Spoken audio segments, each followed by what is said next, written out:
We got dad discovers daughter-in-law. We got dad discovers daughter-in-law is his son's killer. Bro, that's crazy. Daughter-in-law, son's killer is his son. So his girlfriend killed his son. I mean, his son's girlfriend killed his son. Dad discovered. I don't know why I'm doing all that all the time. Let's get into it. Well, ma'am, we're gonna have to get him on this cot, okay? All right, ma'am. We need to secure these people here. This is 41-year-old Tyrone Hassel Jr. Just minutes earlier, his son was found mysteriously shot dead in the driveway of his home. You know who he is? My son. It's Tyrone Hassel III. Tyrone Hassel III. Tragically, this happened while his son, Sergeant Tyrone Hassel III, was home for the holidays at his father's house, spending New Year's Eve with his wife and their child. Okay, big military family. His wife, Kamaya, was the one who first found Tyrone outside the house. Hey, back up! Whoa. No. She immediately called police and was clearly panicked and extremely distressed. I need help. My husband was shot. At first, officers thought the tragedy was the result of a robbery. My husband has been shot. She called the police saying her husband was shot, and I'm assuming she's the one that did it by the title.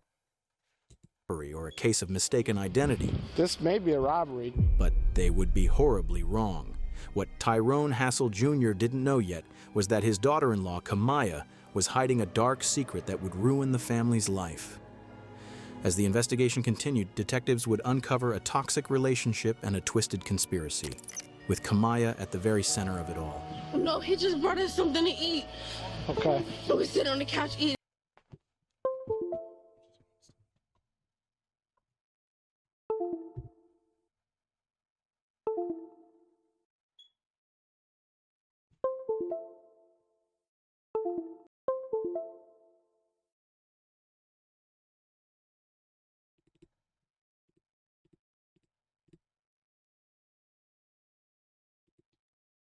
Camera died, my back. And then I just heard gunshots. If I tell you that this guy, who I think did it to my son, ain't a black person, would y'all treat him the same way? Absolutely. Sinister M, man. Alright, disclaimer. 911, what's the address of the emergency?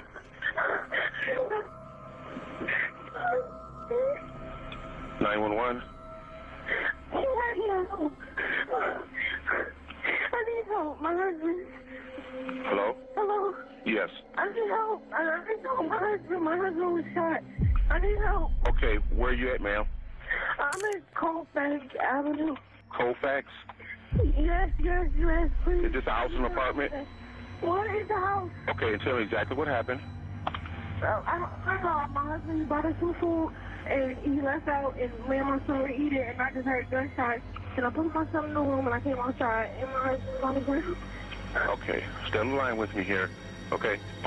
Okay, ma'am. Ooh, did she set him Your up? husband's Did she set him up? Ooh. outside. Okay, stay on the line with me. Ma'am, take a deep breath. Take a deep breath from me, okay? Every 911 caller got the same, bro. I know it's their job, bro, but they just be doing too much.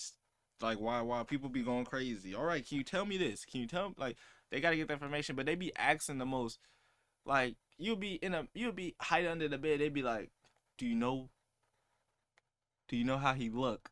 I'm under the bed hiding, trying to whisper to you. I know how he look. I'm hiding, send police. How many shots did you hear, ma'am? Ma'am? Hello?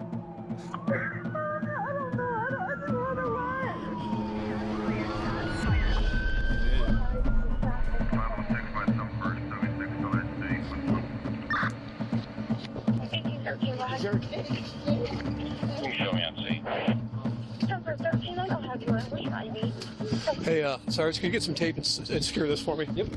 At the scene, officers immediately found the victim slumped against a full-size pickup truck. He had serious injuries, multiple gunshot wounds, and heavy bleeding, but He was still breathing at the time. Let me know. We got to get him on there, guys. Man, we're gonna have to get him on this cot, okay? I know you. I know. Well, let me get in there, man. Okay? Let us get in there, hon. Okay? Let us get in there. That way. Ready? Follow him with the sheet. So we need to get the sheet on there. Get these people back. Pull that sheet. Word spreads quickly in a small community, so family members and neighbors were all on the scene within minutes. I'm gonna be honest, it does not look good. Oh, no. I know this is messed up. We got to get you guys out of here so we can secure this scene, okay? We got to collect some evidence and find out what the hell's going on here, okay? Come out here with us. Come on out here with us. I know, man. We got it, but we got to get you out here a second, okay? We'll talk to you in a minute. Do you live here, bud? I live here. Okay. My grandson is probably in there by himself. Okay, I'll go take care of that for you if he is. He's we'll get one. you in. Okay, we'll get you in there, okay? Okay. All right. Kamaya and Tyrone's young son, just over a year old, was still in the residence. Officers conducted a search to make sure the child hadn't been harmed in any way. Yeah, let's go. Where'd the lady go here? Let's go clear this house real quick. There might be a baby in there. They're shell casings, guys. Just be careful. Okay, buddy. Okay, come here, buddy. I won't hurt you, okay? I'm going to take you to Daddy. Come on. I got you, bud. Come on. Okay. Shut up. After locating the child, in the emotional and intense scene, paramedics were simultaneously working on the victim. His wife was trying to get into the ambulance to go with her husband. Damn. Hey, back up! Whoa. No. What happened? You grab the tape for the ambulance, get out the job. With Kamaya clearly distressed and more people gathering at the scene, officers had to balance two things at once. While paramedics were working to save Tyrone, police also needed to secure the area, collect evidence, and make sure no one accidentally tampered with anything. As one officer tried to calm Kamaya down, he also began asking her some questions, since she was the one who had first found Tyrone and called the police. Do you have any idea what happened here? No, he just brought us something to eat. Okay. We were sitting on the couch eating, and then I just heard gunshots. And I ran to put my son in the room, and I came outside, and he was laying on the cart. Okay, how many gunshots did you hear? I don't know. I just heard a lot. Okay. All right, so as far as you know, he went to get some food. No, the food was here. He brought us the food. From where? Our cousin's house. Okay. They have food at the house. So when it was out, the food was outside? Like he stepped outside to get the food? No, the food was in the house. He was leaving. Okay. Me and my son were sitting on the couch eating. Tyrone returned to the house just after 11 p.m. After going inside and bringing food to his family, he stepped back outside. That's when his wife heard gunshots coming from the side of the house near the driveway.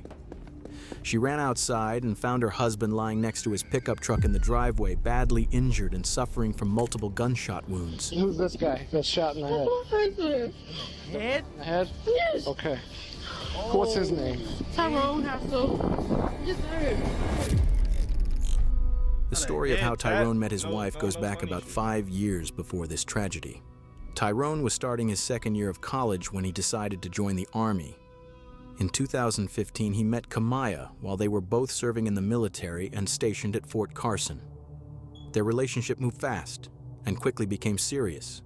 Things became even more serious when Kamaya found out she was pregnant. At the time of Sergeant Hassel's murder, Kamaya, who was 22 years old, and Sergeant Hassel were on block leave from Fort Stewart. Kamaya was working as a truck driver, and Sergeant Hassel was serving as a wheel mechanic. At that point, police didn't allow Tyrone Hassel Jr. or Kamaya to leave the scene. They were dealing with a lot of unanswered questions and a killer still on the loose who needed to be found as quickly as possible. Was he beefing with somebody here? I mean, do you have any idea how this happened? I'm not sure. I mean, this is serious, okay? I don't know what his condition is, but it does not look good, okay? So, if you know something, I don't think he was beefing with anybody. now's the time. You know what I'm saying? I don't think he was beefing with anybody. He was just at his friend's house. He was at the family's house, and then he came here. Bro, that's A long time ago. Daddy, if I go to jail, somebody frame me. My son walked a straight line his entire life. After speaking with people close to him, police learned that Tyrone didn't have any known enemies, nothing that would explain something like this. They then began carefully processing the scene. There was blood on the truck and blood across the driveway. Multiple shell casings were also found, scattered around where Tyrone had fallen. There's one, two, three. And then number 4 is right there. The first thing police suspected was that this may have been a robbery gone wrong. But Sergeant Hassel still had his money, his phone, and his car keys on him, so that possibility was quickly ruled out. You do that bullet hole in the garage simply due to the fact that all these casings are here, and there's a hole right there, which is obviously... That looks like somebody that was probably helping drag him out. Right. So, Ron, what I'm thinking is, I mean, there's brain matter there, so he was shot point blank range. Oh, yeah. So somebody had to be laying in wait for his ass. Yeah. Because he was shot right here. Bro, they talk about somebody had to be waiting, creeping out, checking out for him. Like on some, I don't know. Here. Casings. And he might have been coming out getting the truck. And No, he was coming out to leave again. somebody. And his keys are right there. And the fact that the bullet hole's there means that the shooter was over on Right. the side and then the casings. Right. We got a bullet right there. By looking at how the shooting happened, the shots hitting Tyrone in the head, face, neck, and shoulders, All headshots. it was clear this was a personal That's attack, a hit. not a random act of violence. That is a hit. Look where they just hit him at. Neck, head, and head. Shoulder, neck, same shit. But bro, Detectives also noticed that some rounds went into the garage, which showed that the shooter was positioned behind him while Tyrone was standing at the doorway of his truck. One of the first leads detectives got was that Tyrone had gone to Walmart the night of the murder to buy ammunition. The rounds he bought were 9mm, the same type used in his shooting. This raised an important question. Why was he buying ammo, and was it for self-defense? why was he buying? Without wasting any time, the detectives went to Walmart to collect all the security footage from that night. The Walmart footage clearly shows that he ran into 2 other people while he was there. Maybe there was some sort of feud with these customers, but it's not something the police couldn't track. Now, they're working to identify these 2 individuals to see if there's any connection between them and the shooting that happened just a few hours later. Around 3:30 p.m. the next day, police returned to Tyrone Hassel Jr.'s home. They showed him screenshots taken from the Walmart surveillance video, hoping he might recognize the 2 people Tyrone had interacted with. Last night when he went to Walmart, he was with a few guys, and there's a little bit of confusion. That's him there, right? You can't really tell who those guys are here. This guy here, you know them too? I don't. No? This one kind of looks familiar, but I can't even make it out. Yeah. Those photos are printed on paper and they're blurry. That's the car those 2 were driving. They was in a different car. In that car, yeah. They drove separate from him, but they checked out and hung out with him in the store. And here's Take the... a picture of it. Yeah. Far-fetched, man. I know how it is dealing with a murder case. Yeah, and this is one of them. It's really a true whodunit. You know, I mean, you don't... Tyrone doesn't know. I mean, he doesn't have any beef. So we gotta know who's upset with him. And right now we don't have that. Before he left for the military, do you remember him having any beef with anybody? No arguments, nothing. Somebody hold a grudge for a long time. That was I'm hearing after that. that was even before he went to school, man. He went to school. Yeah. And the person didn't. He probably took off that way, but he didn't come from that way. Yeah. He came from this way.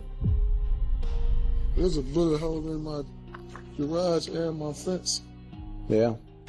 So at some point they were definitely shooting that way. All the shells was in the same spot. Yeah. I seen it. I mean, I couldn't come past the tape, but I was looking. And I can't say with... Bro, imagine being like a dad, seeing all the shells and like come out and like seeing that, bro. That is wicked. Like you just seen him right there. Like look at this. All the shells was in the same spot. Yeah. I seen it. I mean, I couldn't come past the tape, but I was looking. Look.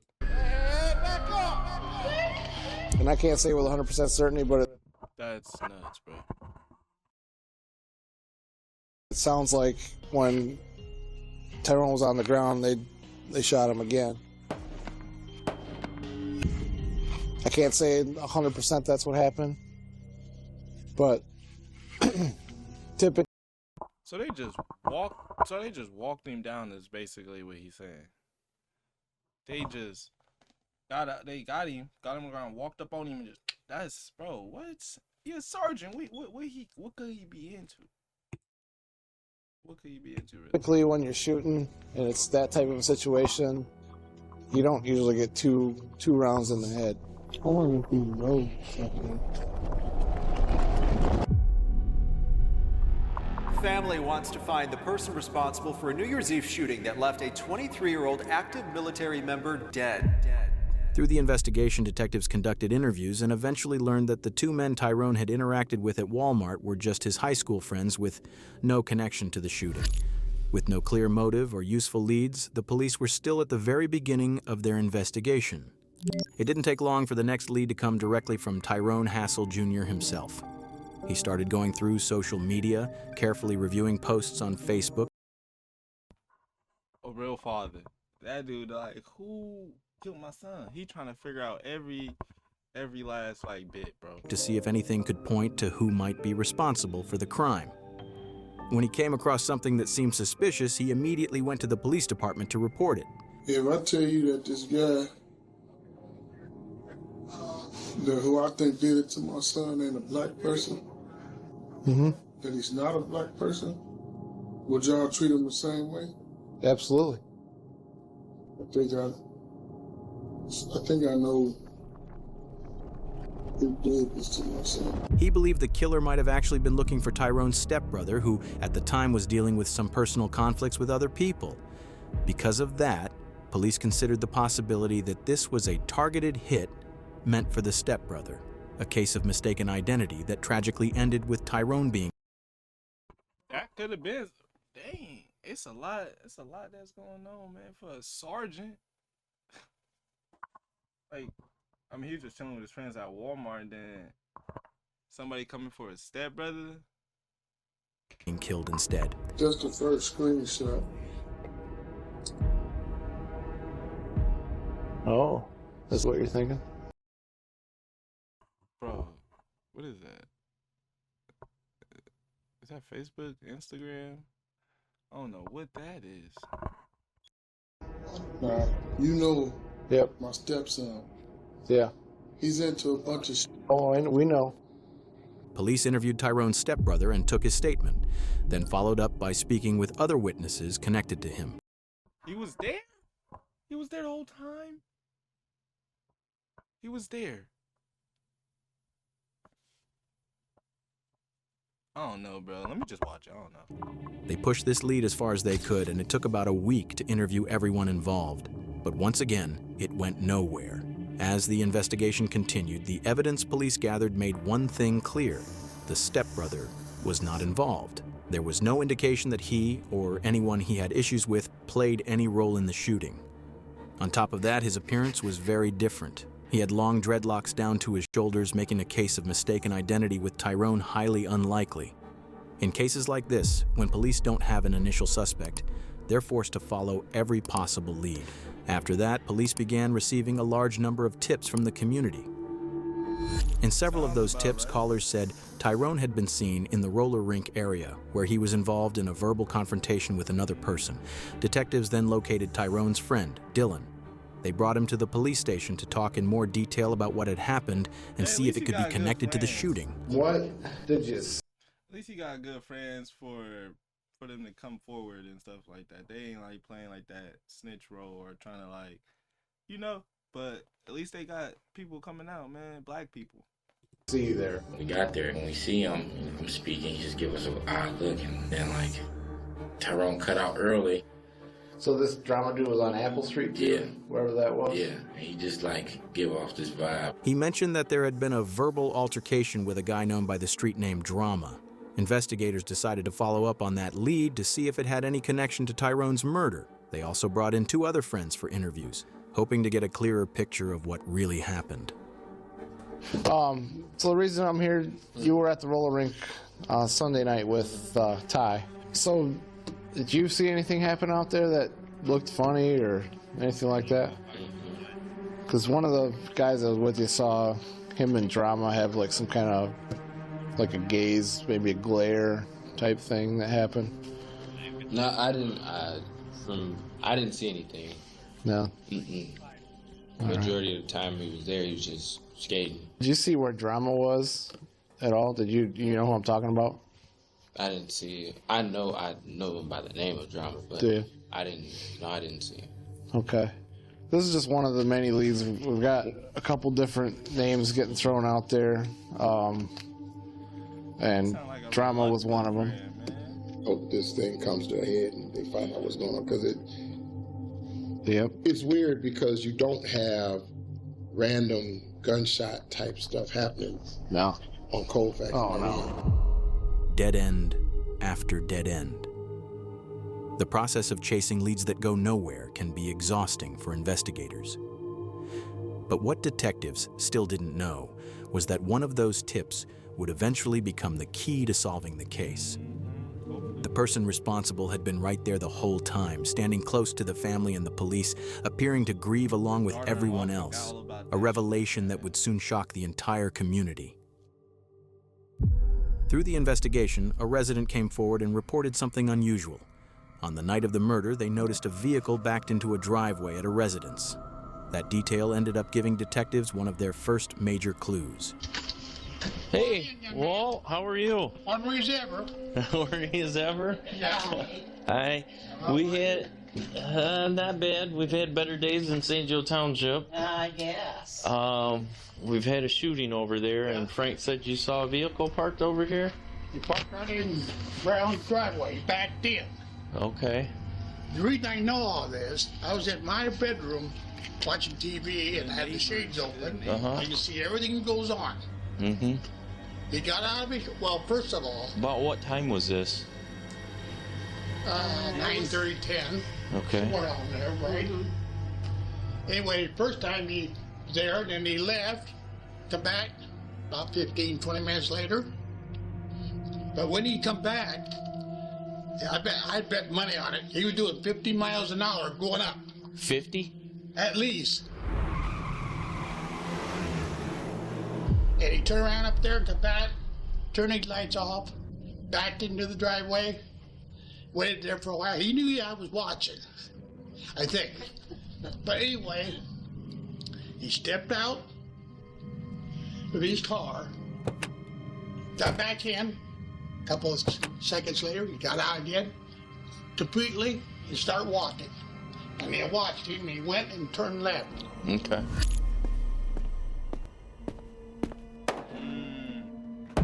Well, we got an old neighbor with a good eye, man. This would really be going down. Be having them people watching. Better stop them crimes before you get Just ahead of add yourself. two together, he has something to do with it. Okay. Did you hear anything? When I was in bed, yeah, Okay, what'd you hear? gunshots. Okay. Then after that, did you see anything? No, I was in, like I say, I was in bed. And I heard, it woke me up. Okay. So Yep, I left. The vehicle was described as a black four-door car that had backed into the driveway of a vacant house that was listed for sale. Detectives were able to get a license plate reader hit on that vehicle, tracking it as it... Listen, them license plate readers, they gonna get you every time, and we in 2026 now, man. Technology is as better as it's ever been. Man, stop the crime. passed through Illinois toll booths captured on surveillance cameras. That plate came back to someone in the U.S. military, serving in the same battalion as Sergeant Tyrone Hassel III. The owner was identified as Jeremy Cuellar, a member of the same squad as Tyrone. Using the license plate data, investigators were able to place his vehicle near the scene of the crime on the day of the shooting. For the first time, the investigation was starting to show real progress, and police finally had a name.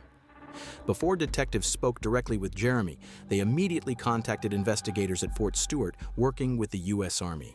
Army investigators began going through the platoons connected to the case and interviewed several service members. One of them was Sergeant Bacon. He had personal first-hand knowledge of Jeremy Cuellar and Kamaya Hassel, information that would quickly become critical to the case. So when y'all would hang out, what would y'all typically do? Talk and drink and just chill out the room. Okay. So any relationships between any of those people in that group going on? I mean, in Korea, I knew Quinn Haskell messed around, and then that was it. All right. Tell me what you know about that. I seen them together, messed around, and then was it like, you know, everybody had their own little battle group in Korea. You know? So when you say messing around, what are you getting at with that? Because obviously, you know, Korea. So when you them together, messed around, and then was it like, you know, everybody had their own little battle group in Korea. You know? So when you say messing around, what are you getting at with that? Because obviously, you know, everybody's got different. Oh yeah, sexually. I'll help you with that. So they were all in Korea, and that's where it started. He and the girl had a relationship going on, and that the guy that died had said something to him, so they had words, and then he had threatened him. The relationship between Jeremy and Tyrone's wife turns out to be a crucial piece of the puzzle. It adds real weight to the motive and helps She cheated on bruh. Well, you know, battle boo. I guess that's like a thing in the army. Wow. Well, he wasn't in Korea with her to be the battle bays. No battle couples, only the battle boos. Huh? The sneaky fucking horse. Golly, oh God. explain why certain things may have happened. Once Kamaya's name comes into the picture, police have no choice but to focus on her next. A turn in the case that would shock everyone. But detectives still need the full story. Was Kamaya being stalked by Jeremy, with him becoming obsessed and ultimately deciding to eliminate what he saw as his rival? Or was she actually part of it, aware of what was going to happen and involved from the start? What was going on? When did you guys become romantic? You guys seen each other while he was in Michigan? Now listen, did you see him while you're in Michigan? Because they're going to take your phone apart. When they take your phone apart, it's all there. So what I want to say is, before they do that, I want you to be honest with me. I've worked the same amount of hours that he worked, and I still have to come home and do everything for the baby. I agree, that's not fair. And it's like the reason why why the relationship and a bond was built between me and Jeremy is because you always tell me, you don't have to worry about that. When me and you get together, I'll make sure you have your breaks. I'll do this for the baby. I'll do that. And it just made me really feel like that all of that was going to happen. The first striking thing... She is so weird, bro. Oh, my God. Golly.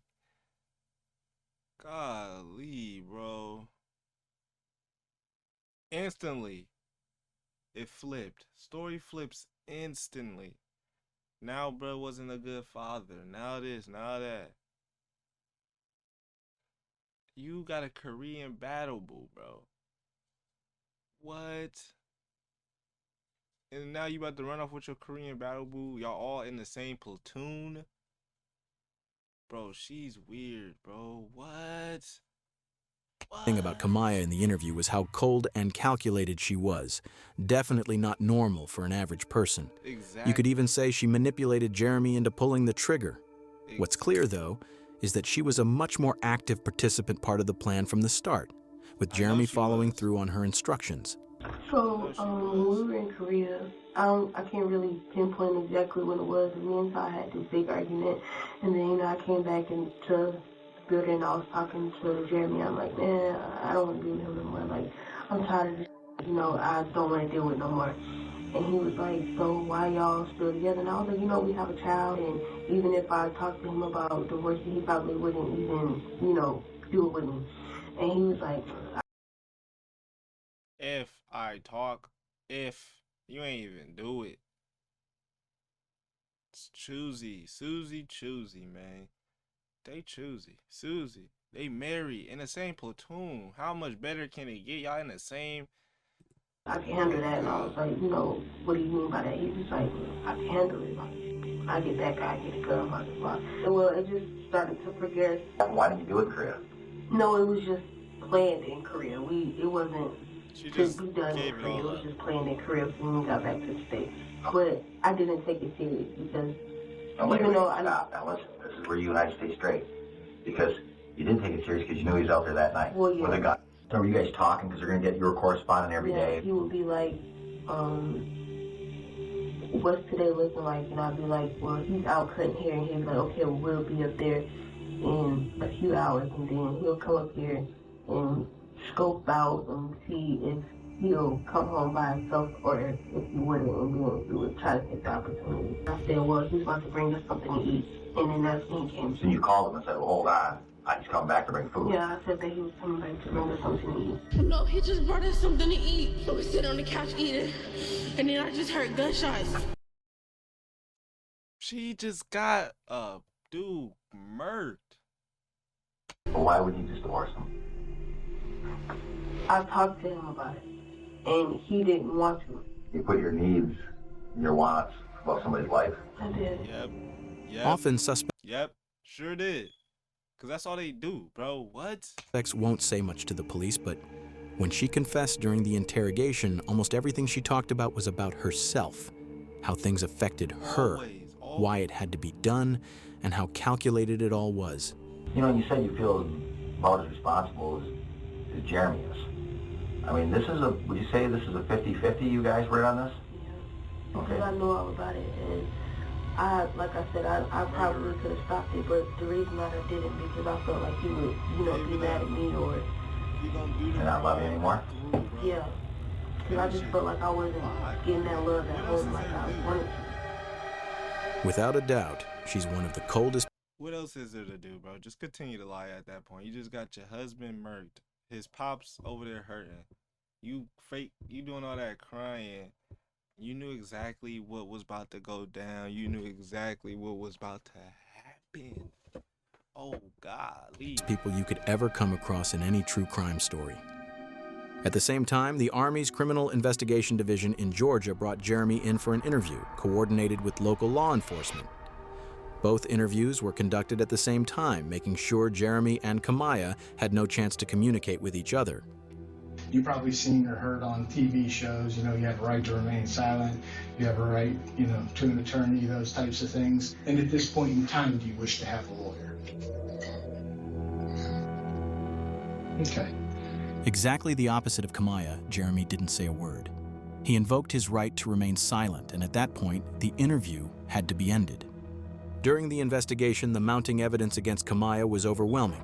Her confession made it clear this was a planned and premeditated act, and that Jeremy had come up from Illinois to carry out the homicide. Kamaya wanted her husband dead because she felt he wasn't taking care of her properly. She believed she was overburdened and had too much responsibility. Her narcissistic traits became even more apparent during one police interview when she was asked if Sergeant Hassel had life insurance. She casually mentioned she would receive $400,000 from the Army after his death. The financial motive was clearly a factor in the crime, but what really happened that night was that Tyrone was actually bringing food back for her and their one-year-old son when the hit occurred. Kamaya was at least as involved, if not more so, than Jeremy. Bro, he has a son too? He was just happy to be the one pulling the trigger. In the end, Kamaya was arrested for first-degree premeditated murder. Thank you. On August 29, 2019, about 8 months after Tyrone's killing, she was sentenced to life in prison without the possibility of parole. She will never see freedom again. Jeremy also pleaded guilty to second-degree murder on July 30, 2019, and was sentenced to 65 years in prison. With his earliest eligibility for parole at age 90, it's extremely unlikely he will ever get out. He later tried to withdraw his plea, but the Michigan Supreme Court refused to hear his case in 2021. How you doing, sir? I'm all right. Under the circumstances. Wow. Man, she wanted me to do it, man. Like, and I ain't gonna lie, I wanted her. You know what I'm saying? And she knew what she was doing. She wanted the money. So I don't know what that's crazy. That's crazy. Honestly, I was blind. Like, I was blinded. I thought that was love. You know what I'm saying? I was just wondering if she talked to you about that afterwards. I mean, yeah, she did. Matter of fact, she did. She was like, yeah, like, he died in my arms. And she was saying she was sad about it. And I'm like, then why'd you have me do it then? Like, you know what I'm saying? But she was just like, it's cool. Like, I could tell by the way you look, man, you want me to burn in hell, sir. And I understand that. You know what I'm saying? I really hope you can forgive me. You know what I'm saying? I know it's gonna take forever, or you might not. But I really hope you can. true enough, you killed my son, but I don't think.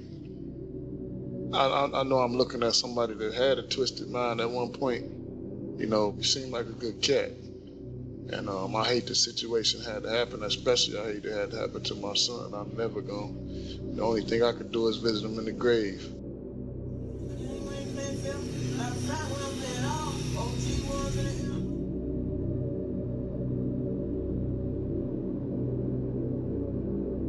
What? Now holds the custody of Sergeant Hassel kids and spouse. What? Why? What? That's crazy, bro.